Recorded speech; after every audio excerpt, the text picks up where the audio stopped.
Hey everyone, Scott here to discuss Insidious The Last Key, starring Lynn Shay, Lee Winnell, Angus Sampson, Kirk Acevedo, Caitlin Gerard, and Spencer Locke, and directed by Adam Robitel. Now, I did see this twice, and what do I think about it? Well, it's going to go through torture, so let's just talk about it right now. We start the movie off with Elise as a little girl, and her father wishes she didn't see ghosts, because he's not a believer, and abuses her when she says she saw one, and the mother tells her to keep it between Elise and her mother. The father locks her in the basement and sleeps there overnight alone. Well, not the father, but Elise does. And Elise sees a ghost and dreams the mother gets killed, and the father blames Elise for that. And as soon as she wakes up and the audience finds out she dreams about it, her past, I was pissed about that, actually. The way she was asleep and dreams about her past, and I found that kind of bullshit for that reason alone. For Lynn Shay as Elise this time felt very tired, and she needed another project to earn a paycheck than this ridiculous, silly horror series. Specs and Tucker, played by Lee Winnell and Angus Sampson, are back again for the last time for comedic reasons, like why have them in these movies in the first place? Well, I guess Lee Winnell wanted to act again because he loved acting and saw so much he'd kiss it. The scares this time were, what's the word here? Laughable. They weren't as laughable nor as scary, but it was just like, whatever. And Elise gets a call from a guy named Ted Garza, who played by Kirk Acevedo, who I've seen and reviewed before in Dawn of the Planet of the Apes, who now lives in the same house in New Mexico as Elise did all those years ago when she was younger. And at first she was reluctant to go about two things. One, going because of for her past, and two, bringing Specs and Tucker along until they get a trailer and drive her there. I was like, she's going to do it anyways. Like, she gives up being reluctant. Like, is she stupid this time? Because she feels stupid here.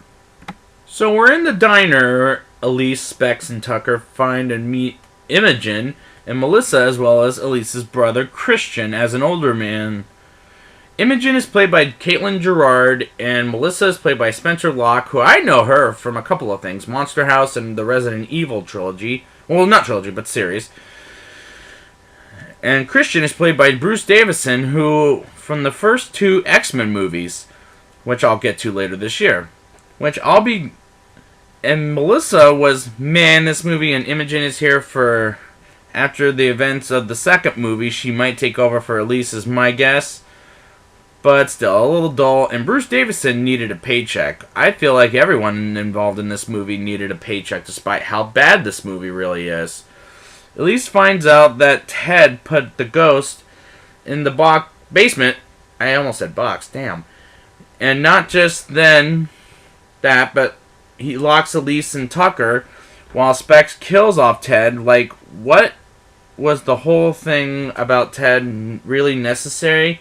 Because I didn't think it was, and maybe we should have cut him out of the movie, I feel like.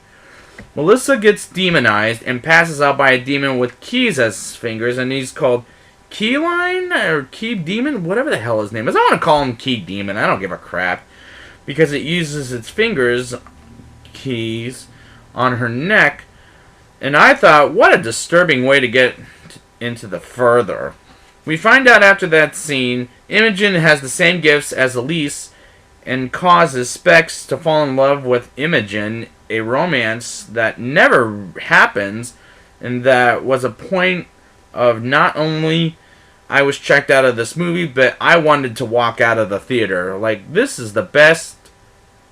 Like, is this the best PG-13 rated horror movie could give me? Because this movie ain't playing things pretty damn safe for a PG-13 rated movie. Or maybe they are, I don't really know. And I don't care either way. Imogen goes into the further, and she captures by the Key Demon, so Elise comes to the rescue and save not just Imogen, but Melissa as well, and fights off the demon and beats the demon, and they all get to the hospital. Elise, Specs, Tucker, and Imogen and find Melissa is alive, and it changes the brother-sister relationship between Elise and Christian from rocky to good again. And that was a poorly tasted kind of way, so let me say it, it's just okay at best. Elise dreams about the Lamberts' son, Dalton, having a coma and is tracked by her enemy, the frickin' Darth Maul look-alike, and suddenly gets a call from her old friend Lorraine from what we've seen in the second movie, helping Josh in the 1980s. Although not set in the 80s, set in the first Insidious film, but you get what I mean. Now it's time for the rating. I'll give this movie a 3.4 out of 10. This is a lazy paycheck movie with not a very good story, and plays it completely safe because of the PG-13 rating. It's not worth your time nor your money. Don't bother seeing this damn piece of junk. It sucks.